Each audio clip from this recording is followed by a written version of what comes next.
Assalamualaikum warahmatullahi wabarakatuh. Kembali lagi bersama channel Belajar Sejarah 17 yang setelah kemarin kita membahas tentang Orde Baru atau pasca runtuhnya demokrasi liberal yang dibawa oleh penjajahan Belanda sepeninggalnya mereka dari Indonesia. Hari ini kita akan bahas tentang salah satu operasi yang cukup terkenal, yaitu Operasi Trikora.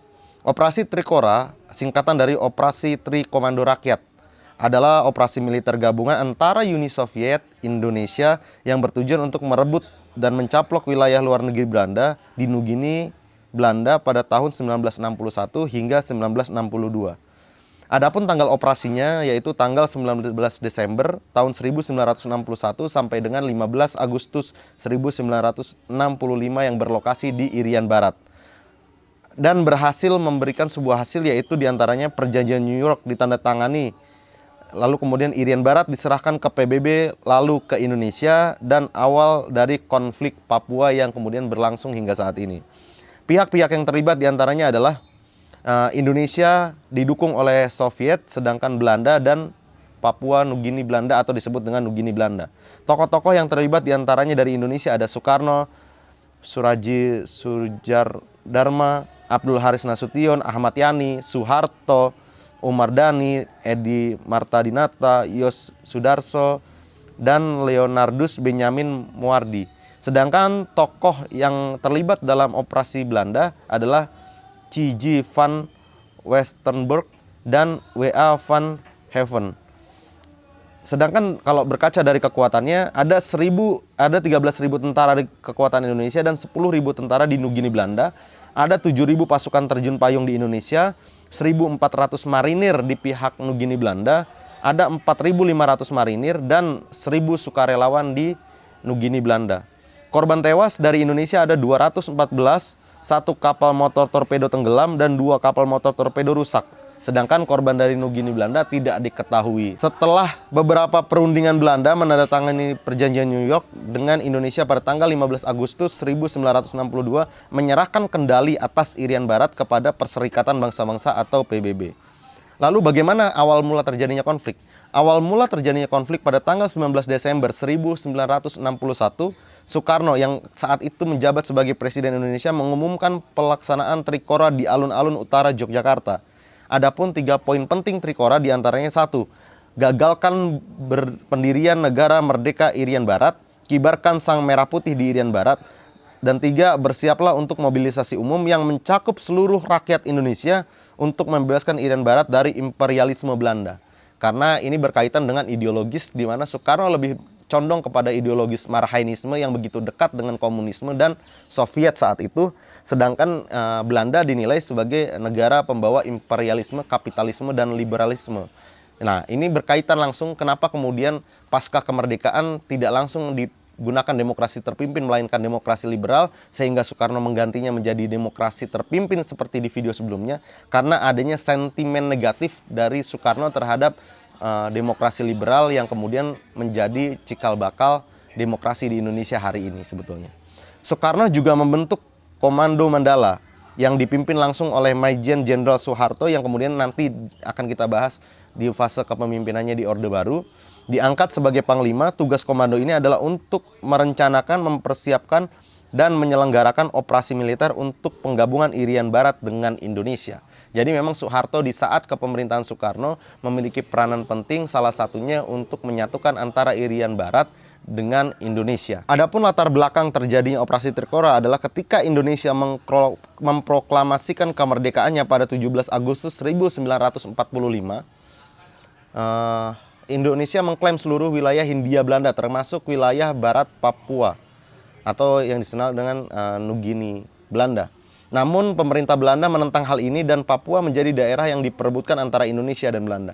Hal ini kemudian dibicarakan dalam beberapa pertemuan dan dalam berbagai forum internasional. Dalam konferensi Malino misalnya, perwakilan Irian Barat merupakan Franz Keisepo menyatakan dukungannya agar wilayah merdeka bersama Indonesia. Lainnya yang mempromosikan nama Irian berasal dari kata biak dan juga akronim ikut Republik Anti Nederland. Sedangkan sejak konferensi Denpasar, perwakilan Irian Barat sudah tidak disertakan karena direncanakan tidak lagi menjadi bagian dari negara Indonesia Timur, bagian dari Republik Indonesia Serikat atas desakan dari Partai Katolik Belanda, walau Van Mook mengklaim didasari masalah keuangan dan perbedaan suku. Pengucilan tokoh-tokoh Papua dari konferensi diprotes oleh Nicholas Jowe, Corinus Cray, dan Martin Inde dalam telegram kepada Van Mook tanggal 12 Desember 1946. Walau tidak digubris sehingga melahirkan pemberontakan PIDRIS atau Partai Irian dalam Indonesia Serikat. Dalam konferensi meja bundar tahun 1949, Belanda dan Indonesia tidak berhasil mencapai keputusan atau kesepakatan perihal Irian Barat. Tetapi setuju bahwa hal ini akan dibicarakan kembali jangka waktu 1 tahun pada bulan Desember 1950. Akhirnya atas hal tersebut PBB memutuskan bahwa Irian Barat memiliki hak merdeka sesuai dengan pasal 73E Piagam PBB. Sejak tahun 1950 hingga 1953 terjadi perundingan antara Indonesia dan Belanda tentang luasnya wilayah tersebut. Namun pada akhir tahun 1950 ketika struktur Federasi RIS atau Republik Indonesia Serikat berubah menjadi kesatuan, menyebabkan Belanda tidak lagi memiliki andil dalam pemerintahan Indonesia. Lalu pemerintahan Belanda menggunakan hal ini sebagai dasar untuk tidak menjalankan perjanjian tentang Irian Barat seperti dalam KMB. Nah, hal inilah yang kemudian mendesak pada tanggal 15 Februari 1952, Parlemen Belanda memasukkan wilayah Papua menjadi wilayah resmi dan tidak mau melanjutkan perundingan dengan Indonesia. Belanda kemudian memulai persiapan menjadikan Papua negara merdeka selambat-lambatnya pada tahun 1970-an setelah Indonesia beberapa kali melakukan infiltrasi ke wilayah Irian Barat. Belanda mempercepat program pendidikan di Irian Barat untuk persiapan kemerdekaan. Hasilnya antara lain adalah sebuah akademi angkatan laut yang berdiri pada tahun 1956 dan tentara Papua pada 1957. Sebagian wilayah pada tanggal 17 Agustus 1956, Indonesia membentuk Provinsi Irian Barat dengan ibu kota Soasiu yang berada di Pulau Tidore dengan gubernur pertamanya Zainal Abidin Shah yang dilantik pada tanggal 23 September 1956. Pada tanggal 6 Maret 1959, harian New York Times melaporkan penemuan emas oleh pemerintah Belanda di dekat Laut Arafura pada tahun 1960. Freeport Sulpur menandatangani perjanjian dengan Perserikatan Perusahaan Borneo Timur untuk mendirikan tambang tembaga di Timika, tetapi tidak menyebut kandungan emas atau apapun di dalamnya. Jadi ada kesan bahwa ada tipuan di sana. Karena yang disebutkan hanya nikel saja, yang dijadikan bahasan hanya nikelnya saja.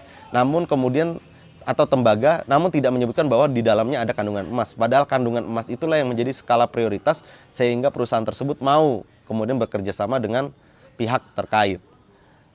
Nah, terkait persiapan militer Indonesia, tentunya Indonesia mulai mencari bantuan senjata dari luar negeri. Salah satunya yang kemudian mendukung adalah Uni Soviet. Tetapi sempat juga sih mengajukan kepada Amerika namun gagal. Nah, dengan ini kemudian terciptalah poros gitu loh, kedekatan antara Soviet dengan Indonesia yang kemudian memicu konflik antara Indonesia sendiri dengan Amerika karena Amerika waktu itu menjadi musuh bebuyutan dari pihak Soviet. Amerika Serikat tidak mendukung penyerahan Irian Barat ke Indonesia karena Bureau of European Affairs di Washington DC menganggap hal ini akan menggantikan penjajahan oleh kulit putih dengan penjajahan dengan kulit coklat. Tapi pada bulan April 1961, Robert Comer dan McGorth Bundy mulai mempersiapkan rencana agar PBB memberi kesan bahwa penyerahan kepada Indonesia terjadi secara legal. Walau ragu, Presiden John F. Kennedy saat itu yang memimpin Amerika akhirnya mendukung hal ini karena iklim perang dingin saat itu dan kekhawatirannya bahwa Indonesia akan meminta pertolongan dari pihak komunis Soviet bila tidak mendapat dukungan Amerika Serikat. Indonesia membeli berbagai macam peralatan militer antara lain 41 helikopter, 9 helikopter M1 M16, 30 pesawat jet Mi-IG-15 dan yang lainnya. Lalu kemudian juga di bidang landasan udara. Untuk mencapai keunggulan udara, persiapan-persiapan pertama yang dilakukan AURI adalah memperbaiki pangkalan-pangkalan udara rusak akibat perang, yaitu yang akan dipergunakan untuk operasi-operasi infiltrasi maupun menghadapi operasi terbuka di daratan Irian Barat, pangkalan udara dan landing strip yang banyak dapat di sepanjang perbatasan Maluku. Dari Irian Barat ada peninggalan Jepang. Pangkalan udara dan landing strip tersebut terakhir digunakan pada tahun 1950. Nah, ada beberapa kemudian operasi pangkalan udara dan landing strip itu pada akhirnya kelar pada tahun 1961 adalah sebagai berikut. Pau Morotai, Pau Amahai, Pau Letfuan, Pau Kendari, Pau Kupang, Pau Gorontalo, Pau Jaililo, Pau Patimura, Pau Liang, Pau Lahat, Pau Namlea, Pau Langgur, Pau Doka Barat, dan Pau Selaru. Nah, akhirnya kemudian atas dasar kepentingan militer tersebut, Indonesia bersekutu atau bekerja sama atau dibantu oleh Uni Soviet dalam keterlibatannya merebut Papua Barat atau saat itu disebut dengan Nugini Belanda, yang kemudian disebut dengan Operasi Trikora. Mungkin secara simpel teman-teman pernah mendengar bahwa ada istilah begini. Ada kapal Belanda yang kemudian kabur karena melihat KRI Irian Jaya atau KRI Papua yang kemudian itu hasil dari kerjasama dengan Soviet. Dan inilah faktanya. Memang saat itu Indonesia mengalami fase keemasan era militer yang dimana sangat ditakuti. Bahkan menjadi salah satu yang terkuat di Asia. Sehingga Belanda pun terusir kapal perangnya oleh kapal perang Indonesia yang didapatkan dari Uni Soviet. Dan inilah kemudian Operasi Trikora yang kemudian menjadi kebanggaan di era Orde Lama. Dan juga menimbulkan konflik, walaupun kemudian tak kita pungkiri konfliknya hingga detik ini masih ada, yaitu KKB misalnya dan yang lainnya. Tapi kita berharap tentu Papua bisa segera damai, sejahtera, damai, dan kembali pada NKRI secara seutuhnya. Dan teman-teman kita yang di KKB semoga bisa bertaubat, mendapatkan hidayah untuk mengikrarkan kemerdekaan Indonesia dan bersatu dalam nama NKRI. Karena apa? Kita harus bersatu untuk memperkuat Indonesia. Indonesia harus kuat karena persatuan. Perbedaan bukanlah sesuatu yang perlu kita jadikan alasan perpecahan. Cukup sekian yang dapat saya sampaikan. Teman-teman, kalau ada salahnya, ada kekeliruan, ada kekurangannya, silahkan cantumkan informasi apapun di kolom komentar. Jangan lupa like, komen, dan subscribe untuk kita terus sama-sama belajar sejarah. Karena channel ini bukan channel yang mengajari, tapi adalah channel belajar bersama. Terima kasih. Assalamualaikum warahmatullahi wabarakatuh.